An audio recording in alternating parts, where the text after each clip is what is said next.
अस्सलाम viewers, welcome to my channel. चलते हैं अगली वीडियो की तरफ। हमारी नेक्स्ट वीडियो है अकॉर्डिंग टू सेक्शन 4, जो कि है डेफिनेशंस के हवाले से।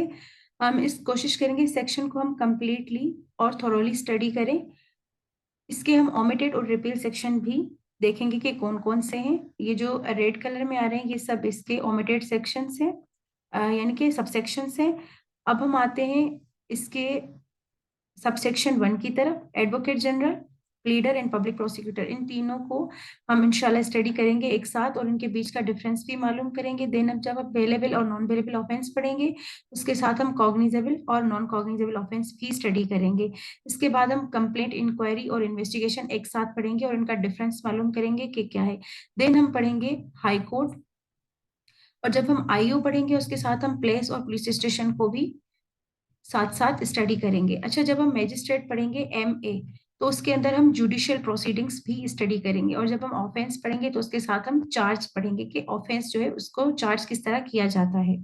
चलते हैं हम moving forward to the advocate general. ठीक है, एडवोकेट जनरल जो डिफाइंड है वो एज पर सीआरपीसी है। Advocate general includes also a government advocate और such officer as a provincial government may time to time appoint in this behalf.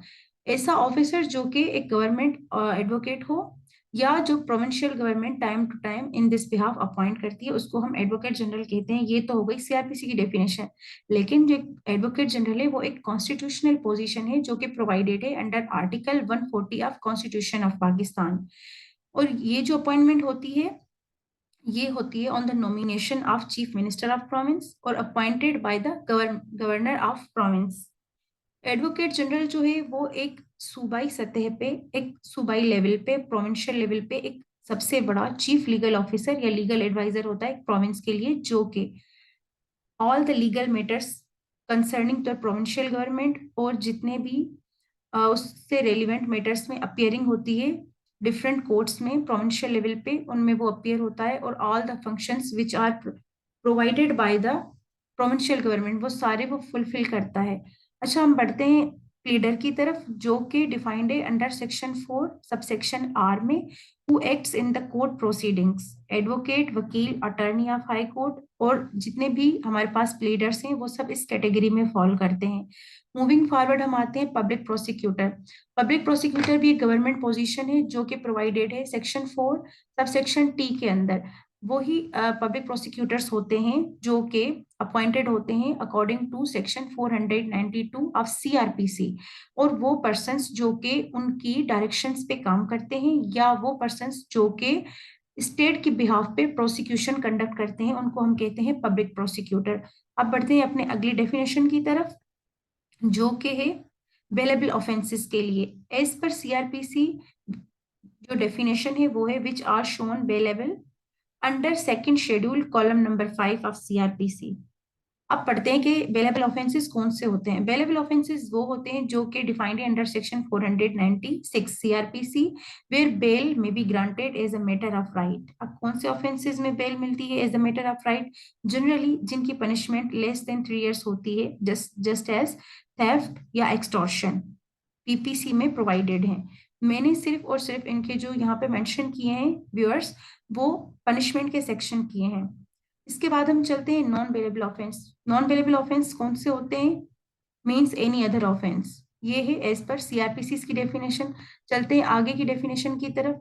वो offences जो कि प्रोवाइडेड है 497 में as a non bailable offence, जिस तरह इतलाफे सलाहियत उस या जायफा, इनकी जो पनिशमेंट है वो है up to 10 years, up to extent of 10 years। ठीक है। अच्छा, इनकी जो फर्स्ट पनिशमेंट है वो है किसास, दियत, अशिया दमन, और इसके अलावा जो पनिशमेंट है इनकी वो 10 years है।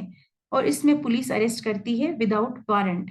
इनको जब हम इनकी टर्न आएगा तो इंशाल्लाह और भी अच्छे तरीके से पढ़ेंगे। इसके बाद हम आते हैं कॉग्निजेबल ऑफेंसेस पे। Cognizable offenses are those offenses in which police may, in accordance with second schedule, arrest without warrant। ऐसे offenses जिनमें पुलिस विदाउट वारंट अरेस्ट कर सकती है, यानी कि काबिले दस्त दरअंदाजी पुलिस।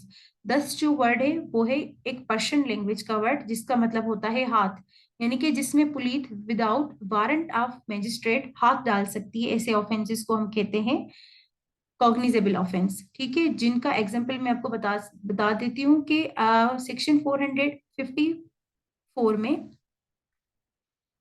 प्रोवाइडेड है सीआरपीसी के अंदर, यानी कि वो ऑफेंसेस जिनमें पुलिस में अरेस्ट विदाउट वारंट, वो ऑफेंसेस होते हैं अगर किसी पर्सन के पास कोई ऐसी प्रॉपर्टी है जो कि सस्पेक्टेड टू बी स्टोलन है, कोई ऐसा इंसान जो कि पुलिस की ड्यूटी में कोई ऑब्स्ट्रक्शन क्रिएट करे, उसको हम अरेस्ट कर सकते हैं, और कोई ऐसा इंसान जो कि एक लॉफुल कस्टडी से भागने की कोशिश करे या भाग जाए तो उसको हम अरेस्ट कर सकते हैं।